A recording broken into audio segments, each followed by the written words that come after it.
안녕하세요, 여러분. 청년다움을 통해 만나게 되어서 반갑습니다. 앞으로 3달 동안 여러분과 교회의 역사에 대한 이야기를 나눌 은젤리입니다.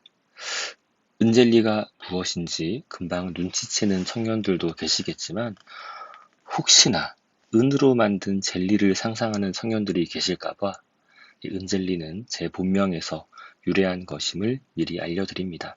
언젠가 오프라인에서 여러분을 만나 뵙게 되면 같이 젤리를 먹으면서 제 부캐에 대한 이야기들을 들려드리겠습니다. 아무튼 이 은젤리, 제가 들어도 참 귀여운데요. 계속 부르면 아주 친근해지는 이름이니까요. 자주자주 불러주세요. 여러분 역사 공부 좋아하시나요? 다들 역사하면 재미없고 지루한 옛날 이야기라고 생각하는 경향이 있는 것 같아요. 거기다 공부까지 붙여서 역사 공부라니. 단어만 들어도 뭔가 고구마 수백 개 먹은 것 같은 그런 기분이 드는데요. 이 청년다움을 준비하기 위해서 맨 처음 청년들이랑 목사님들이랑 모여서 회의했던 기억이 납니다. 각자 맡은 분야가 어떤 건지를 이야기했는데, 제가 역사를 맡는다고 하니까 우리 교회 모 청년이 눈을 동그랗게 뜨고 저를 쳐다본 것이 기억이 납니다. 저에게는 무슨 얘기든 재미없게 하는 은사가 있는데요. 그런 제가 역사를 여러분과 함께 공부한다니 저도 참 걱정이 많이 됩니다. 하지만 우리 어릴 때 생각해보면 다들 이야기 듣는 것은 참 좋아했던 것 같아요. 초등학교 1학년 때 선생님이 수업 시간에 옛날 이야기를 들려주면 그게 재밌어서 귀를 쫑긋 세우고 들었던 기억이 납니다. 이야기가 끝나면 이야기 한 가지만 더 들려달라고 막 졸랐습니다. 아무튼 이렇게 한 가지 더 듣고 싶어지는 역사 공부가 되기를 소망하면서 이제 시작해 보겠습니다. 우리는 갑자기 하늘에서 뚝 떨어진 존재가 아니지요. 우리가 지금 여기에 있기 위해서 우리 아빠, 엄마의 만남이 있었고, 또 할아버지, 할머니의 만남이 있었고, 오랜 시간의 역사가 있었습니다. 우리가 가진 신앙도 마찬가지입니다. 우리가 예수님을 알고 믿고 신앙을 가지게 된 것도 갑자기 짠 하고 일어난 일이 아닙니다. 오래전부터 신앙을 가지고 살아온 사람들이 있었습니다. 우리는 그들로부터 신앙을 전해받았습니다. 2021년 대한민국 서울에 살고 있는 우리가 예수님을 믿고 살아가게 된 것은 수천 년 동안 하나님을 믿고 또 그 신앙을 전해주며 살아온 사람들이 있었기 때문입니다. 교회의 역사를 여러분과 공부하고 싶은 가장 큰 이유는 이 역사를 통해서 우리의 정체성을 확인할 수 있기 때문입니다. 예수님 믿는 게 뭘까? 그리스도인으로 살아가는 게 뭘까? 어떻게 믿는 게 잘 믿는 것일까? 이런 질문들에 대한 좋은 대답을 찾으려면 어떻게 해야 할까요? 예수님 잘 믿어야 해요 라는 말을 10번, 20번 듣는 것보다 예수님을 더 잘 믿게 되는 좋은 방법이 무엇일까요? 그것은 오랫동안 우리보다 먼저 신앙을 가지고 살아왔던 그 사람들의 이야기를 듣는 것이라고 생각합니다.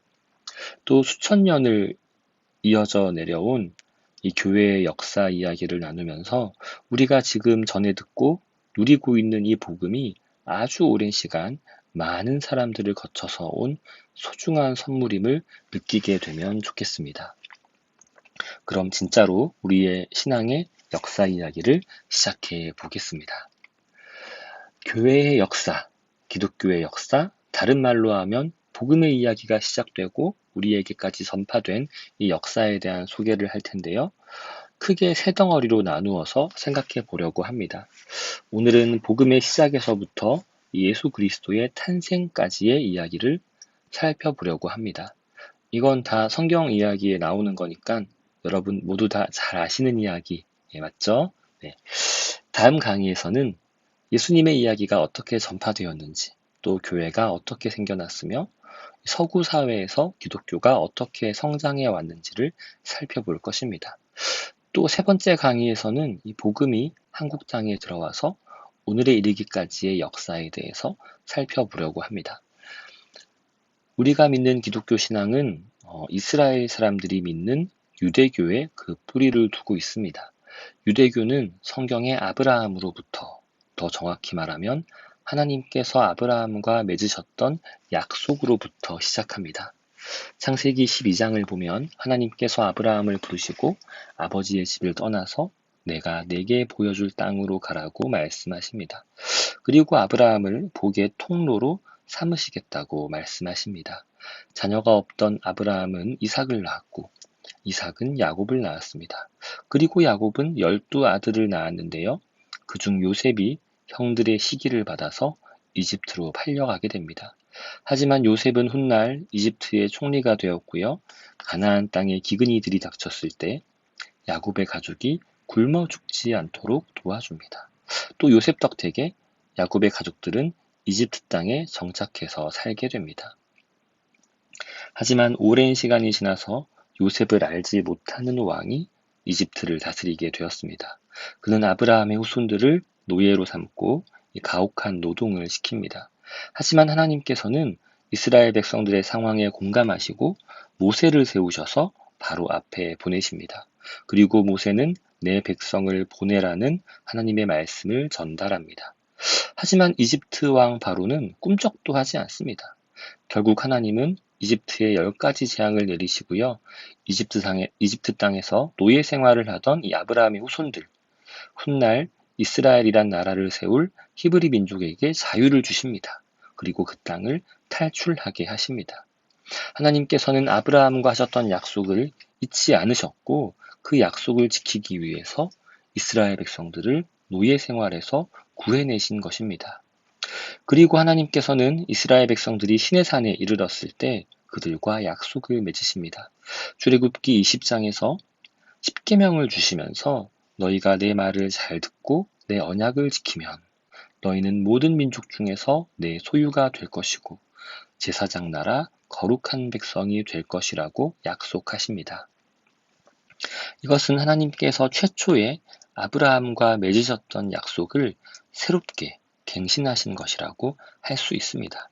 40년의 시간을 돌고 돌아서 이스라엘 백성들은 가나안 땅에 도착합니다. 하지만 가나안 땅은 텅텅 비어있는 땅이 아니었습니다. 모세의 뒤를 잇는 여호수아의 지휘 아래에서 이스라엘 백성들은 가나안 땅에 있던 주민들을 몰아내고 그 땅을 차지합니다. 출애굽과 가나안 정복 과정에서 이스라엘 백성들은 무수한 전쟁을 경험하는데요. 전쟁에서 이스라엘 백성이 하나님께 순종하고 하나님을 의지할 때는 손쉽게 승리하지만 자기 힘으로 싸울 때에는 패배하는 일들이 되풀이됩니다. 결국 이스라엘 백성은 가나안 땅을 차지하고 땅을 분배하는데요. 아브라함과 약속을 맺으시고 그에게 아들을 주시고 이스라엘 백성을 이집트에서 구출해내시고 가나안 땅까지 인도하신 하나님께서 지금 이스라엘 백성들에게 가나안 땅을 주신 것입니다. 가나안 땅에 정착한 이스라엘 백성들은 지파별로 각 지역에 흩어져 살았는데요. 이들에게는 인간왕이 없었고 대신 하나님께서 세우신 사사들의 통치를 받았습니다. 이스라엘 백성들은 출애굽기에서 하나님과 맺었던 그 언약에 충실한 삶을 살았을까요? 사사기에 나타나는 이스라엘 백성들의 모습은 우상 숭배와 죄악의 반복이었습니다. 그 결과 이방 민족의 침입을 받으면 하나님께 도와달라고 부르시고요. 그러면 하나님께서 사사를 보내셔서 그들을 도와주시는 과정이 사사기에는 반복되어서 나타납니다. 그러면 이스라엘 백성들은 회개하면서 하나님을 더 의지했어야 할 텐데 그러지를 못했습니다. 주변을 바라보니 하나같이 강력한 힘을 가진 왕이 군대를 장악하고 그 나라를 강대국으로 만들고 있었습니다. 그래서 이스라엘 백성들은 우리에게도 왕을 달라고 선지자 사무엘에게 조르기 시작합니다. 결국 사울이 왕으로 세워지고 이스라엘은 사사시대를 넘어서 왕정시대로 접어들게 됩니다. 이스라엘 초대왕 사울은 처음에는 겸손한 사람이었는데요. 날이 갈수록 교만해지고 하나님 말씀에 순종하지도 않았습니다. 그래서 하나님은 이 다윗에게 기름을 부어서 이스라엘의 왕으로 세우십니다. 그는 하나님을 두려워하고 말씀에 순종하는 사람이었습니다. 하나님께서는 다윗이 다스리는 이스라엘을 강대국으로 만들어 주셨습니다. 또 다윗에게 내 집과 나라가 영원히 보존되고 내 왕위가 영원히 견고하리라 하고 약속하십니다. 그리고 그의 아들 솔로몬 때에 이르러서는 하나님의 집인 성전을 건축하는 영광도 누리게 되었습니다. 하지만 솔로몬은 이방 여인의 유혹에 빠져서 이스라엘의 우상을 들여오고요. 또 산당에서 우상 숭배하는 일들을 묵인합니다. 솔로몬이 죽고 나자 그의 아들 르호보암을 따르는 남쪽 유다와 또 여로보암을 따르는 북쪽 이스라엘로 이스라엘이 분열되게 됩니다. 성경은 이것이 불순종과 우상 숭배의 결과라고 말합니다.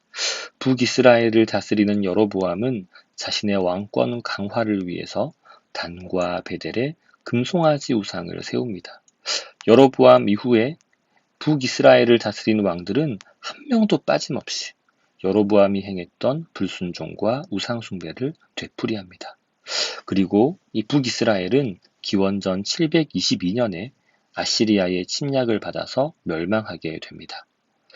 르호보암이 다스리던 남유다도 사정이 크게 다르지 않았습니다. 요시야와 같은 훌륭한 왕이 등장해서 나라를 개혁하고 우상 숭배를 멈추려는 시도도 했었지만 전반적으로 남유다도 우상 숭배와 불순종의 역사를 써내려가고 있었습니다. 그리고 유다 또한 기원전 586년에 바벨론에 의해 멸망당하고 사람들은 포로로 잡혀가게 됩니다. 포로로 끌려간 이스라엘 백성들은 바벨론에서 포로 생활을 하게 되었는데요. 이스라엘 백성들은 하나님께서 우리를 버리셨다라고 생각했습니다. 하지만 많은 선지자들은 이스라엘 백성에게 닥친 이 재난은 이스라엘의 죄에 대한 징벌이고 이 강대국은 하나님께서 세우신 진노의 막대기다라고 주장했습니다. 하나님은 이스라엘 민족만을 지켜보시는 분이 아니라 모든 민족들을 다스리시고 온 우주를 다스리는 분이라고도 말했습니다. 또 선지자들은 하나님의 심판의 메시지와 더불어서 하나님께서 다윗 왕조를 이스라엘을 회복시킬 것이라는 예언도 전했습니다. 그들은 하나님께서는 아브라함에게 하셨던 그 약속을 지키실 것이고 이스라엘을 회복시키실 것이라고 외쳤습니다. 그렇다면 하나님께서 허락하시는 회복이 언제 어떻게 이루어지게 될까요? 시간이 흘러서 이 페르시아 제국이 등장했고 기원전 538년에는 페르시아 왕 고레스가 바벨론을 함락시켰습니다. 고레스는 포로 생활을 하던 이스라엘 백성들에게 자유를 주었고 그들은 팔레스타인 땅으로 돌아가서 성전을 다시 건축합니다. 느헤미야는 귀환한 이스라엘 백성의 지도자가 되었고요. 에스라는 율법책을 가르치고 철저히 지킬 것을 강조하였습니다. 비록 유대인들은 포로 생활에서 해방되었지만 그들은 여전히 페르시아의 지배 아래에 있었습니다. 그들은 페르시아의 관용 정책으로 인해서 평화롭게 독립된 생활을 할 수 있었고 이것이 하나님께서 선지자들을 통해 약속하신 회복의 성취라고 보는 사람도 있었습니다. 하지만 이러한 회복은 온전한 회복이 아니었습니다. 여전히 이스라엘은 페르시아의 속국에 불과했습니다. 하나님께서 약속하신 그 회복은 언제 어떻게 이루어지게 될까요? 기원전 330년경에 헬레니즘 제국의 알렉산더 대왕이 페르시아 제국을 정복합니다. 알렉산더 대왕이 죽고 나서 이스라엘 땅은 이집트에 기반을 둔 톨레미 왕조의 통치를 받다가 기원전 200년에는 시리아에 기반을 둔 셀류커스 왕조의 통치 아래에 들어가게 됩니다. 셀류커스 왕조는 이스라엘에 강제적으로 헬레니즘 문화를 이식하려고 했습니다. 셀류커스의 왕 안티오쿠스 에피파네스는 유대인들이 목숨을 걸고 지키던 것들에 제동을 걸기 시작했는데요. 예루살렘에 제우스 신전을 세우고 돼지고기를 먹게 했으며 할례를 금지하고 안식일을 지키지 못하게 했습니다. 유대인들은 여기에 적극적으로 저항하는 세력과 시대의 변화 앞에 타협하는 세력으로 나뉘게 되었습니다. 그리고 기원전 167년 더 강경한 유대교 말살 정책이 펼쳐집니다. 안티오쿠스의 정책에 동조하는 유대인 제사장이 제우스에게 제사 드리는 것을 보고 마타디아스라는 이 제사장이 크게 화가 났고요. 그를 죽여버리게 됩니다. 그리고 마타디아스와 그의 아들들은 산으로 피신해서 이 게릴라전을 시작합니다. 그리고 기원전 164년에는 예루살렘을 탈환하기도 합니다. 이렇게 성전을 다시 되찾은 날이 복음서에 종종 등장하는 수전절이라는 절기입니다. 그리고 기원전 142년에는 마타디아스의 둘째 아들 시몬이 유대인의 대사제, 지도자, 총사령관의 직위에 오름으로써 사실상 이스라엘의 독립을 쟁취하게 되었습니다. 시몬의 자손들은 이후에 79년 동안 하스몬 왕조란 이름으로 이스라엘을 다스리게 됩니다. 그렇다면 이렇게 무력으로 독립을 되찾은 하스몬 왕조가 이스라엘의 희망이 되었을까요? 그들에 의해서 진정한 회복이 이루어졌을까요? 하스몬 왕조의 왕들은 왕이면서도 동시에 대제사장 역할을 감당했습니다. 이를 승계해 나가면서 그들 가문의 권력을 유지했습니다. 그들은 이스라엘의 세력을 확장하고 유지해 나가고자 하는 야망을 가지고 있었고요. 이를 위해서 외세와 동맹을 맺기도 했습니다. 하지만 이런 모습은 바리새인들과 에세네파로 대표되는 정통 유대인들의 반발을 불러일으켰습니다. 그리고 그들이 권력 다툼에 눈이 멀어서 다투는 사이 기원전 63년에 로마군이 폼페이우스가 이끄는 로마군이 예루살렘으로 진격해 옵니다. 그리고 어렵지 않게 이스라엘을 점령하고 예루살렘을 함락시킵니다. 하나님께서 아브라함에게 하신 약속은 어떻게 이루어질까요?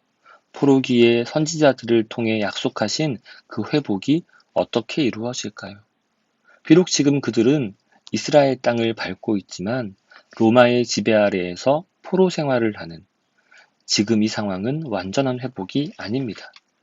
당시 이스라엘 백성들은 하나님께서 자신들을 온전히 회복시키실 것이고 이를 위해서 개입하실 것이라는 소망과 기대를 가지고 있었습니다. 그리고 예수님께서 그 기대와 소망을 이루기 위해서 이 땅에 오셨습니다. 하나님께서는 바로 예수님을 통해서 이 땅을 회복시키시고 아브라함에게 하신 약속을 이루어 나가실 것입니다. 그러면 하나님이 대체 어떻게 예수님을 통해 그 일들을 이루어 나가실까요? 궁금하지 않으신가요? 그렇다면 다음번 강의도 꼭꼭 들어주시기 바랍니다. 다음 강의에서는 예수님을 통해 하나님의 약속이 어떻게 성취되고 또 교회가 어떻게 생겨나고 복음이 어떻게 퍼져나갔는지에 대해서 여러분과 이야기해 보려고 합니다. 그러면 다음 강의 때 또 만나요. 안녕.